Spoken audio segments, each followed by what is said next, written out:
The gay agenda is in full effect. We won! We won! Give me your wig. Give me your wig. Cause it seems like you are through with it. I'm gonna be honest with y'all. This is the most I ever gave a damn about the BET Awards in a long time. I don't know if it's because they invited the gays out, they invited the queers out, bitch. MJ did a twirl on stage. I don't know what it was, but bitch, it was a little bit better than what I was used to. I was actually pleasantly surprised. So first of all, we have to talk about this fashion. I'm not going to spend too long on it because if I drag everything, like, this video is gonna be 30 minutes long, but I'm telling you right now, I don't know if the stylists are on strike. What the hell was going on? All y'all be looking so good on Instagram, and then y'all hit the red carpet and it's serving me, I don't know, it's like middle school prom tees. I was so mad, like, y'all, everybody, you know when the teacher stands up and be like, all of y'all were misbehaving, so everybody being punished, nobody's getting a pizza party. Yeah, all y'all need to go back home. Yeah, y'all needed to redo the assignment. There were a few people who understood the assignments. I'm just gonna name some of them. Of course, Lil Nas X. We already see what he's wearing. My favorite is a floral thing. He looks good as hell. We're not really surprised about that. The homosexuals know how to serve. Zendaya looked beautiful. And of course, this was a homage to Beyonce's dress that she wore at, I think, her first BET Award. It was just, she looked good as hell. Then Chloe, of course, Chloe came out.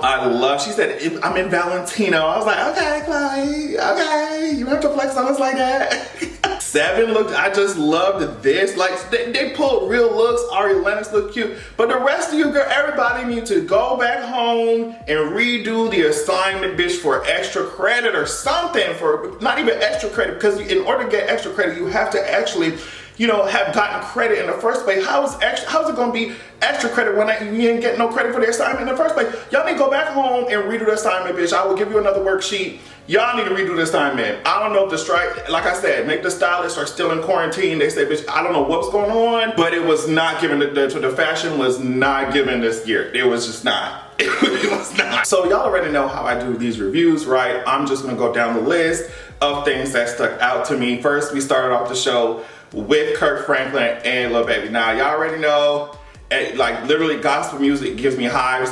So, I mean, it's just, let me stop. But I mean, it actually, I really be feeling like I'm being re-traumatized. But it's just, for me, I'm like, I didn't understand why Lil Baby was on the stage with Kirk Franklin. I was like, I feel like even he didn't know what to do. It's like, okay, like, it's just, okay. So, you know, black people love to, you know, sing and shout and dance and shit. That's very cute. Cute for you. Fast forward through. I was just so happy I was able to fast forward through that shit. It's no shade. I just can't do no gospel music. Okay, next, Maxine Waters came out. Okay, so Taraji Hosted. I think she did a good job. It was cute. She had a whole lot of outfit changes. She was very dynamic. It was cute. It was cute. But when Maxine Waters, every time I see Maxine like hanging out, just chilling with like the millennials and shit, I just think it's so cute and funny that I be like, does she know what really does she know what they be saying on the stage? She's just like, I'm just here for a good time. She's just so cool to me. I don't know. Her perform, y'all already know that I think her is extremely talented. I mean, she's gonna get on the stage and play all, I mean, I feel like if she were to go to or sit in an orchestra, she could be the only one in that bitch. She could be the only one, and she's playing musical chairs, playing like 10, 12, 15 different instruments. I'm like, goddamn her. Like, can you save some talent for the rest of us, bitch? We, like, what the hell? Like, bitch, you over here sounding like a whole motherfucking one-man band and shit, bitch. Can the rest of us have some fucking talent? Like, shit. The Baby performed, and I wanted to do like Megan at the end of the night when he come on the stage. Just scoop my ass on out. I don't know. Y'all already know how I feel about these male rappers, and specifically the Baby, the rest of the girl. The performance gave me very messy, pep rally kind of tease, and I was just like, okay, he's in the air now, he's down. It's just like, all right, very much. I really watched it like, okay, when's the next performance coming? So since I was just talking about her, Chloe actually came out in this beautiful white dress to give, I think, what was it? To give best female R&B pop artist to her. I love what Chloe said when she came out, she said, I'm here, but I'm also, you know, she's like, shout out to my sister, Halle, like I'm representing for the both of us. I feel like she's like, y'all hoes keep talking about I'm going solo, I'm going solo, I'm going solo. That's not the tea. My sis is working right now and we're still a unit, we're still a group. And speaking of still a group, I'm so mad that, listen to what I'm saying, I'm so mad that Silk Sonic came out here. Do they even have an album out?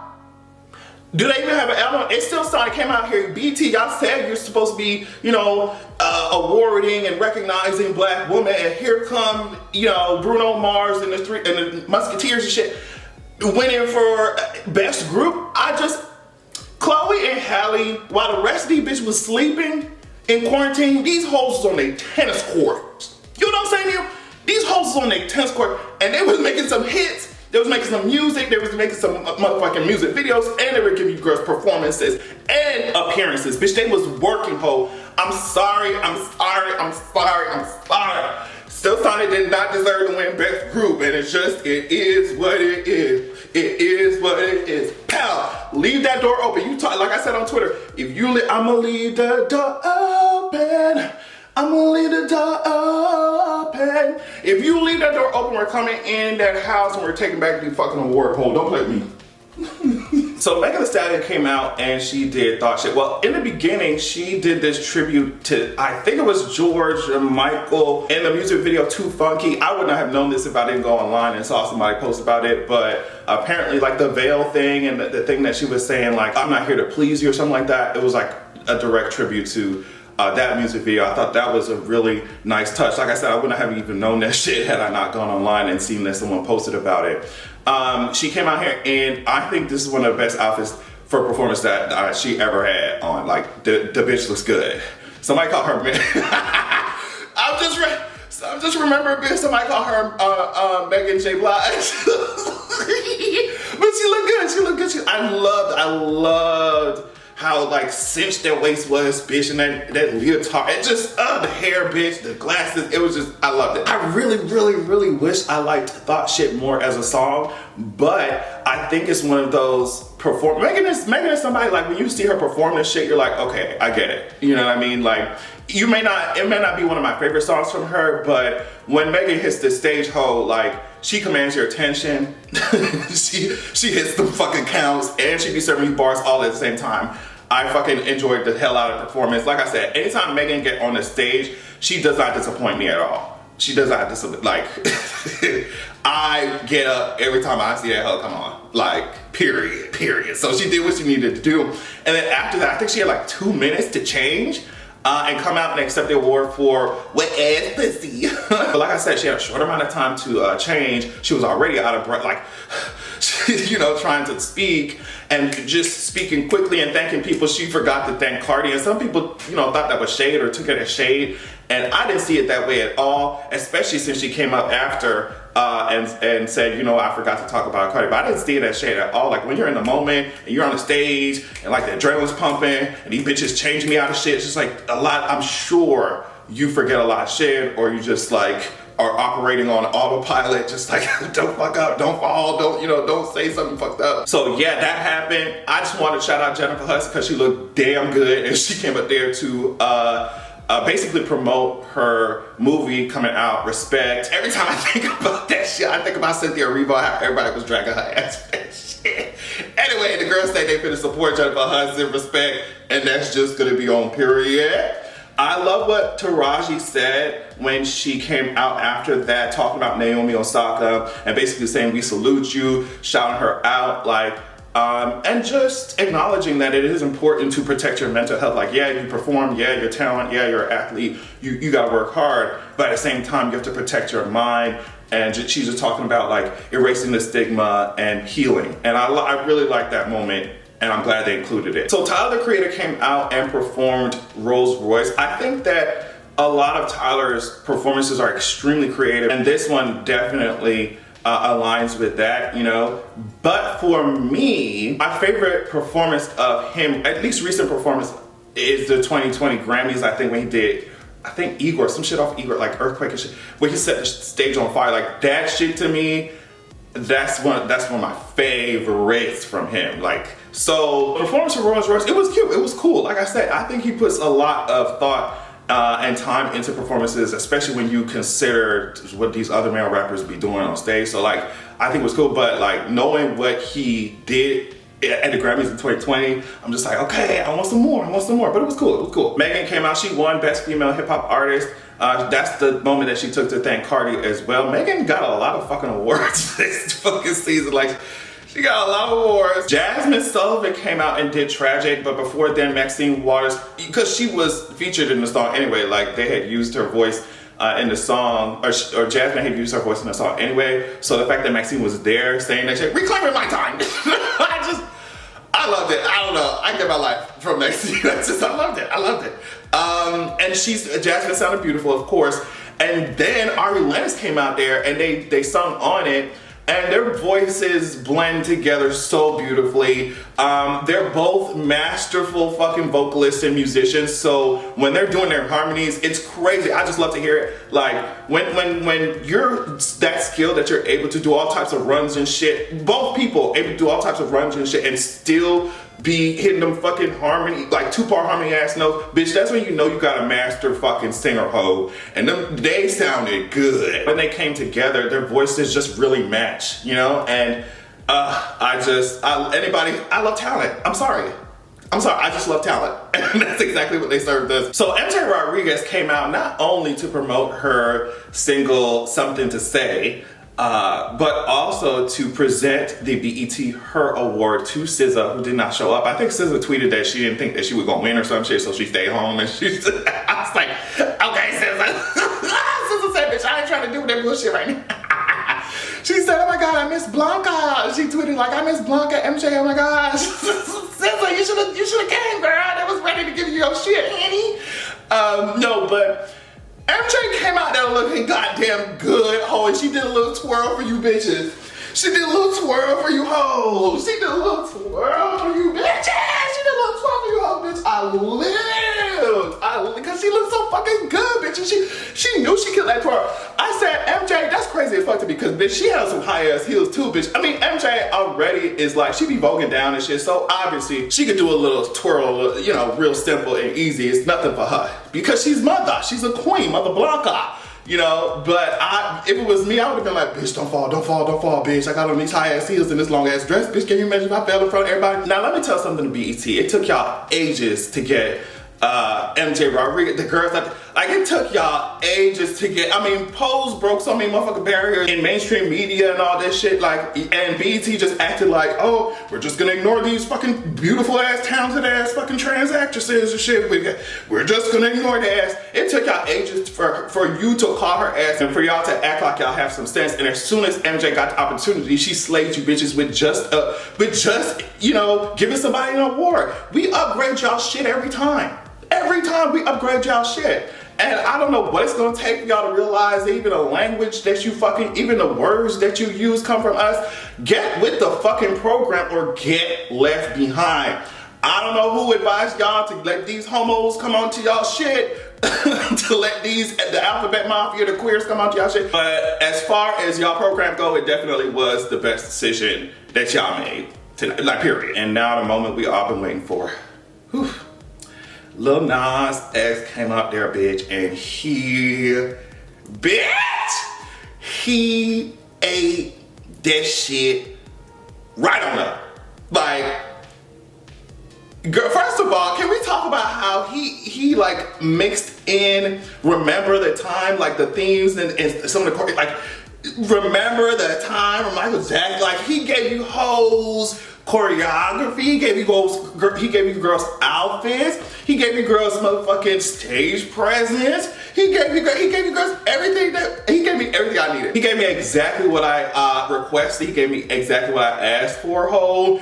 I feel like it's just always gonna be a spectacle with him, especially like the more advanced that he gets, he's always gonna put on a show for you bitches, okay? And I'm just so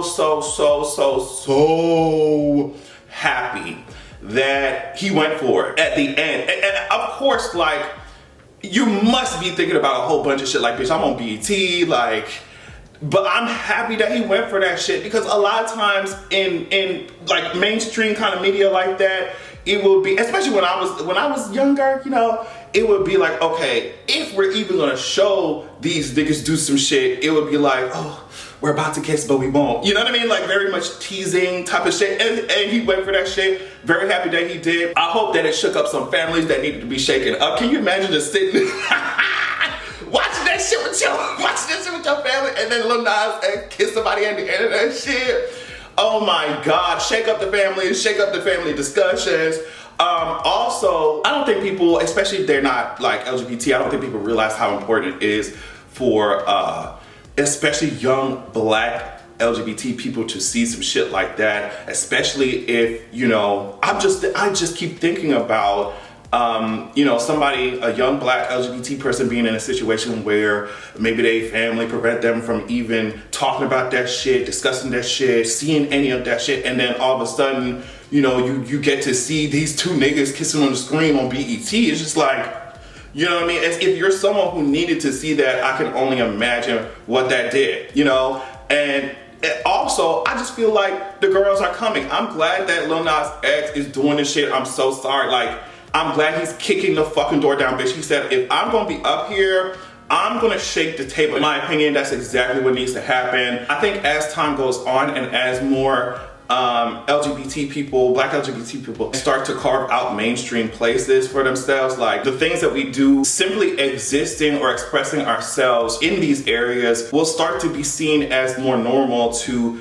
everyone who watches. And I think it's important because straight people get to shake their ass on TV. They get to make out with whoever the fuck they want to on TV. They get to talk about fucking whoever they want to fuck on TV. And if we want to do the same shit, it shouldn't be this, oh my God, pearl clutching bullshit. It should just be, okay, that nigga's gay, okay. And, you know what I mean? But yeah, I think things like this need to keep happening. Get their asses used to who we are, ho, because we shouldn't have to water shit down, especially if y'all doing the same shit, you know? I hope that he continues to piss people off. I'm so appreciative that he decided to do this shit, because he really could have just been like, you know, taking Old Town Road and be like, yeah, girl, I'm straight, and that's it. But he decided to do something different. Very happy about it. I could talk all day about this shit. I'm probably gonna talk all day about it on patreon.com/AdrianExpressionBiz, get into it. But yeah, Lil Nas did that. Creative direction was great, I will say. Set, clothes, everything. Loved it. Naomi Campbell came out, she looked good as hell. I think she had on like this gold thing. It was just, we are not surprised. Naomi was good. Sonic came out and performed. Yeah, they left that door open, like I said, and at the end of it, they trolled. They were like, yeah, you want to hear another song off of our album? And they're like, nah, bitch, we're just going to continue to sing this shit because we still on the charts and shit. I was like, okay. I was like, where's Halle? Where's Chloe and Halle when you need them? I'm so happy that Queen Latifah got the BET Lifetime Achievement Award. I'm so happy that there were all them MCs up there who gave her props and did a tribute for her. Queen Latifah has really been a fucking mogul in the media business. It's actually quite crazy when you think about it, from the box office to the music industry to, you know what I mean? Like, she has really cemented her fucking name in this shit, and it's just, you can tell that she's passionate about what she does. She works hard. I'm glad that she got her recognition. That's like, when you think like creatives, when you see moguls like that, that shit inspires the hell out of you. Like, she did not just stay in one lane, she took all of them over, and it's really cool to see that shit, because I'm just like, bitch, I want to be like that. What's up? We winded down now. City Girls did Twerkulator. One of my favorite parts was when they first came down, you know, a lot of people are doing a lot. They're whipping out all the stops and shit. I'm happy to see some effort in these performances. Like, yes, at least give me something to work with. They came down from the ceiling and Twerkulator, and my other favorite part was when they did like little dance off. So it was cute. In my head, I'm just thinking about this one shot of JT doing this little dance like she's a little cheerleader. It was cute. It was just really, it was fun. It was cute. They did a little dance off. It's Twerkulator. It's Twerkulator, bitch. So I'm trying to think. I think it's like we're approaching the area where like a bunch of men came on the stage, and that's when I was like, okay, I'm turning this shit off. DJ Khaled. Oh yeah, DJ Khaled was up there doing DJ Khaled shit. What else did we expect? One funny moment from that performance was when Megan came down. She did her verse, whatever. She's stepped off that motherfucking stage as soon as she seen the baby and them finna come on the stage. She's like, bitch, I'm finna go. You bitches were over here working with my abuser and, you know, making jokes about me being shy shit. I'm finna do what I gotta do, rap what I gotta do, fulfill my business contract, whatever the fuck, and get the fuck off the stage. As she should. And yeah, the last part of the show was when a bunch of men came on the stage. Don't ask me who the fuck they are. I do not give a fuck. Unless it's, I don't know. See, I'm careful. Sometimes you gotta be careful lusting after some of these men because they be homophobic as fuck. So, love it for y'all who enjoyed the show, the last part of the show. You know, paranormal activity. If it's too much cis heteronormative activity, bitch, I'm out. Yeah, on that note, thank y'all so much for watching my crazy ass. I will definitely be putting up an episode of the podcast, of my podcast, on patreon.com/AdrianExpression, and I'm sure we're gonna have such a long conversation about all this bullshit. So check it out. Love y'all so much, and make sure that you have a good goddamn evening. Don't play with me.